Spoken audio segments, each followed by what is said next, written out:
반갑습니다. 붓다의 복과 지혜입니다. 우리 모두가 세상에서 가장 부자가 될 수 있는 비밀을 부처님의 가르침에서 찾아봅시다. 부처님은 우리에게 만족과 깨달음의 소중함을 가르쳐 주셨습니다. 부자란 단순히 물질적인 풍요로움만을 의미하는 것이 아니라 마음의 평화와 만족을 찾는 것이라고 부처님은 가르쳐 주셨습니다. 그래서 세상에서 가장 부자가 되려면 우리는 욕망의 무한한 함정에서 벗어나고 마음을 정화하여 진정한 만족을 찾아가야 합니다. 부처님의 가르침을 따르며 자비와 사랑으로 가득 찬 삶을 살아가면서 우리는 진정한 부자로 거듭날 것입니다. 부처님의 지혜와 사랑이 항상 우리와 함께 하시길 기원합니다. 자, 그럼 세상에서 가장 부자가 되는 비밀을 찾아가 볼까요? 옛날 어느 마을에 부처님이 찾아와서 마을 사람들에게 가르치시기로 했습니다. 부처님은 자리에 앉아 한 손에는 작은 돌을, 다른 한 손에는 꽃을 들고 계셨습니다. 부처님은 처음으로 돌을 들고 말씀하셨습니다. 이 돌이란 것은 욕망과 탐욕, 욕심입니다. 이것을 너무 많이 쌓아 올리면 마음이 무거워져 만족을 찾기 어려워집니다. 그 다음 부처님은 손에 든 꽃을 보여주셨습니다. 반면에 이 꽃은 간소함과 자비, 인내입니다. 마음을 가볍게 하고 다른 이들과 공유하며 피우는 것이 참된 행복과 부가 됩니다. 첫 번째로, 부처님은 어느 한 나라의 마을에 찾아와 그곳의 주민들에게 가르침을 전하셨습니다. 그날 부처님은 모든 이가 갖고 있는 욕망과 탐욕에 대한 가르침을 전하려 했습니다. 만족이란 우리가 현재의 상황과 가진 것들에 대해 충분히 만족하고 감사하는 마음을 의미합니다. 부처님은 손에 모은 작은 돌을 들어가며 말씀하셨습니다. 이 돌은 욕망과 탐욕의 상징입니다. 이를 무한히 쌓아 올리면 마음이 무거워져 만족을 찾기 어려워집니다. 만족은 지금의 순간을 이해하고 감사하는 것에서 시작됩니다. 부처님은 불교에서의 만족에 대한 개념을 설명했습니다. 불교에서는 만족은 욕망을 이해하고 그것에 휘둘리지 않는 마음의 상태입니다.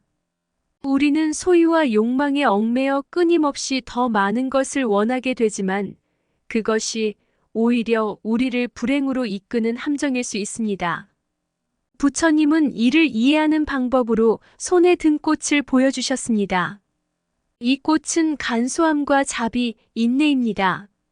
소유와 욕망의 함정에서 벗어나기 위해 우리는 더 많은 것을 갖기보다 마음을 가볍게 하고 다른 이들과 공유하는 것에 주목해야 합니다.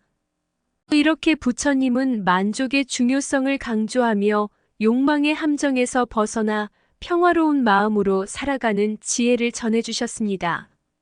이로써 마을 사람들은 자신의 욕망을 돌아보고 간소한 삶에서 찾는 만족의 가치를 깨달았습니다. 만족 없는 욕망은 마음을 어지럽히며 만족의 꽃을 발견하는 것이 진정한 부자의 시작이다. 작은 행복을 느끼는 마음이 큰 부와 만족을 부를 수 있다. 소유의 많고 적음이 아닌 마음의 넓음이 진정한 풍요로움을 가져온다. 욕망의 바다에서 벗어나 깨끗한 강물처럼 흐르는 마음이 참된 만족을 찾을 수 있다. 만족 없는 삶은 어둠 속에 등불이 되지 못하며 마음의 평화는 간소함에서 비롯된다. 죽음 앞에 서면 우리가 갖고 있던 것들이 아닌 얼마나 많이 나누고 사랑했는지가 중요해진다. 마음의 깊이에 피어나는 만족의 꽃은 외부의 환경에 좌우받지 않는다. 욕망의 불꽃을 끄는 것이 진정한 자유이며 그 자유로움이 진정한 부를 가져온다. 소유에 집착하지 않고 무엇이든 떼어낼 수 있는 마음이 부와 만족을 초래한다. 끊임없이 더 많은 것을 원하는 욕망은 마음을 어지럽히고 간소한 것에 감사하는 마음이 행복을 찾는 길이다. 만족 없는 삶은 끊임없는 여행이지만 만족의 마음은 이미 자신의 목적지를 찾은 것이다. 세상에서 가장 부자는 무엇이 없다고 느낄 때 마음으로 충만함을 느끼는 자이다. 두 번째로, 부처님은 또 다른 날 마을 주민들에게 부의 의미와 한계, 그리고 불교적인 시각에서 부와 가난을 이해하는 방법에 대해 가르치셨습니다. 부처님은 모두에게 손에 든 작은 돌을 보여주며 말씀하셨습니다. 이 돌은 우리가 부를 의미합니다. 하지만 이것이 쌓여가는 만큼 우리의 책임과 부담도 늘어납니다. 부는 끊임없이 쌓는 것이 아닌 내면의 풍요로움과 외면의 공헌에서 찾을 수 있습니다. 부처님은 부와 가난에 대한 불교적인 시각을 이야기했습니다. 불교에서는 부와 가난은 마음의 상태에 기인합니다. 욕망과 탐욕에서 벗어나고 내면의 평화를 찾는다면 진정한 부자가 될 수 있습니다. 가난은 자기 탓이 아니라 마음의 불안에서 비롯된 것입니다. 진정한 부자가 되기 위해서는 소유에 집착하지 않고 자비와 인내를 키우는 것이 중요합니다. 불교는 부자가 되는 것을 금지하는 것이 아닌 올바른 태도와 마음가짐에서 찾아가야 한다고 가르칩니다. 부자가 되기 위해서는 자기와 다른 이들을 이해하고 나눔과 공헌의 가치를 실천해야 합니다. 부자는 물질에 많고 적음에 달려있지 않으며 마음의 풍요로움을 찾는 자이다. 소유에 집착하지 않고 마음의 여유를 갖춘 자만이 진정한 부자가 될 수 있다. 끊임없는 탐욕에서 벗어나면 마음의 부가 생기고 행복은 자연스럽게 따라온다. 부의 크기는 내 마음의 크기에 달려 있으며 만족은 간소함에서 비롯된다. 가진 것에 대한 탐욕을 버리고 나눔과 공헌을 실천하는 자만이 진정한 부자의 길을 걷고 있다.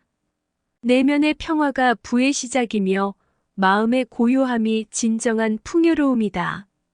부자가 되기 위해서는 자신을 이해하고 더 나아가 다른 이들을 이해해야 한다. 소유의 어둠 속에서 벗어나면 불빛처럼 빛나는 부가 찾아온다.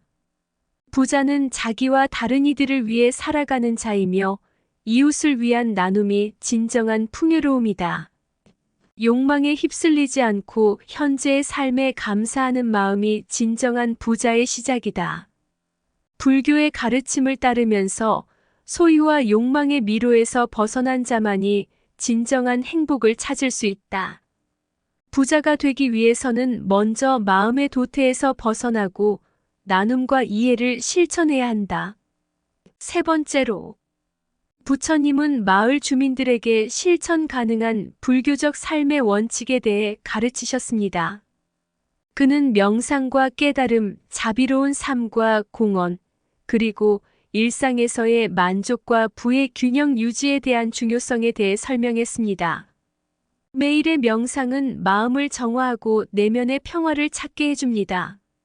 명상을 통해 자신의 생각과 감정을 관찰하고 현재의 순간에 집중함으로써 깨달음을 얻을 수 있습니다. 이는 우리에게 고요하고 깨어있는 삶을 살게 해줍니다. 자비로운 삶은 자신뿐만 아니라 주변의 모든 존재에 대해 이해와 사랑을 품는 삶을 의미합니다. 불교는 이웃을 도우며 세상에 나만의 작은 기여를 통해 공헌하는 것이 진정한 의미 있는 삶이라고 가르칩니다. 부의 균형은 물질적 풍요로움뿐 아니라 일상생활에서 내면의 만족과 조화를 찾는 것입니다. 우리는 욕망에 휩싸이지 않으면서도 적절한 노력과 일에 전념하여 삶의 균형을 유지해야 합니다. 매일의 명상은 마음의 정화와 내면의 평화를 찾는 길이며 이는 진정한 행복의 출발점이다.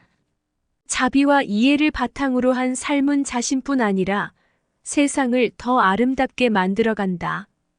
자비로운 마음은 고요한 호수처럼 주변에 그 영향을 퍼뜨리며 그 모습이 세상을 아름답게 만든다. 작은 일에도 더 많은 사랑과 관심을 담아내면 그 작은 힘이 큰 선종을 만들어낸다. 내면의 풍요로움은 물질적인 풍요로움보다 더 오래가고 진정한 만족을 안겨준다. 자비는 자신의 손으로 뿌리는 씨앗이며 그 씨앗은 선하고 아름다운 열매로 이어진다. 자비와 공헌은 마음의 불안을 치유하고 주변에 퍼진 선을 통해 무한한 행복을 창조한다. 부자가 되기 위해선 자신과 세상에 대한 이해를 바탕으로 한 자비로운 삶이 필수적이다. 부자가 되려면 자신의 부의 한계를 이해하고 주변의 나눔의 손길을 내밀어야 한다. 일상의 작은 즐거움을 깨닫고 감사하는 마음은 부와 만족의 뿌리를 이룬다. 부와 만족은 물질적인 풍요로움이 아닌 마음의 깨달음에서 비롯된다. 부와 만족은 어떤 상태가 아닌 삶의 지혜를 통해 나아가는 지속적인 여정이다. 세상에서 가장 부자는 만족할 줄 아는 자다라는 주제로 부처님의 가르침과 뜻이 담긴 이야기를 마무리하면서 우리는 부자가 되기 위한 불교적인 지혜를 배웠습니다. 부처님은 우리에게 만족과 부 그리고 풍요로운 삶의 비밀을 가르치셨습니다. 그 돌 하나하나에 욕망과 탐욕의 부담이 늘어나는 것을 보며 우리는 소유와 욕망이 끝없는 사이클에서 벗어나야 한다는 교훈을 얻었습니다. 불교에서는 만족이 진정한 부가 되고 명상과 깨달음을 통해 이를 이해할 수 있다고 말씀하셨습니다. 자비와 공헌의 중요성을 통해 부의 의미를 새롭게 정의하고 이웃과 나눔하는 마음으로 진정한 부자가 될 수 있다는 가르침도 전해졌습니다. 부자가 되기 위해서는 부의 크기뿐만 아니라 마음의 깊이와 넓이가 중요하다는 것을 알게 되었습니다. 불교적인 삶의 원칙으로 명상과 깨달음을 일상에 품는 것, 자비로운 마음으로 행동하며 공헌하는 것, 그리고 부의 균형을 유지하는 것이 부자가 되기 위한 실천 가능한 길이라는 것을 배웠습니다. 부처님의 지혜는 우리에게 영감을 주며 소소한 일상에서부터 시작하여 진정한 행복과 부의 가치를 찾아가는 여정을 안내해주고 있습니다. 세상에서 가장 부자는 만족할 줄 아는 자는 우리의 삶을 채워가는 소중한 지침이며 부처님의 가르침을 따라가며 우리 모두가 내면의 풍요로움과 외면의 공헌에서 찾는 진정한 부자가 되기를 기원합니다. 부처님의 가르침은 우리에게 끝없는 행복의 길을 열어주고 그 길에서 우리는 진정한 풍요로움을 찾아갈 것입니다. 세상의 풍요로움을 넘어 마음속 깊은 만족을 알아가는 길 부처님의 사랑이 빛나는 삶의 순간. 여기서 우리는 명상의 공간에 안착하며 마음의 소음을 가라앉히고 깨달음을 향해 부처님의 사랑의 물결에 휩싸여 간다. 자비롭게 피어나는 꽃 한 송이에 부처님의 사랑의 손길이 있음을 느끼고 우리의 삶은 자비와 공헌의 씨앗을 뿌린다. 불교적인 삶의 터전에서 부자가 되기 위한 지혜의 깊이를 탐험하며 부처님의 사랑이 가득한 삶을 향해 나아간다. 일상 속에서 찾는 소소한 행복들이 부처님의 사랑이 우리에게 선사하는 풍요로운 마음을 다스리며 부를 나누며 만족의 순간을 맞이한다. 세상에서 가장 부자는 만족의 순간을 아는 자여 부처님의 사랑은 항상 우리와 함께하리 그리고 우리는 사랑의 흐름에 풍요롭게 몸담을 것이다. 의상 붓다의 복과 지혜였습니다. 오늘도 복과 지혜 가득한 날 되세요. 구독과 좋아요는 복과 지혜를 펴는데 큰 힘이 됩니다.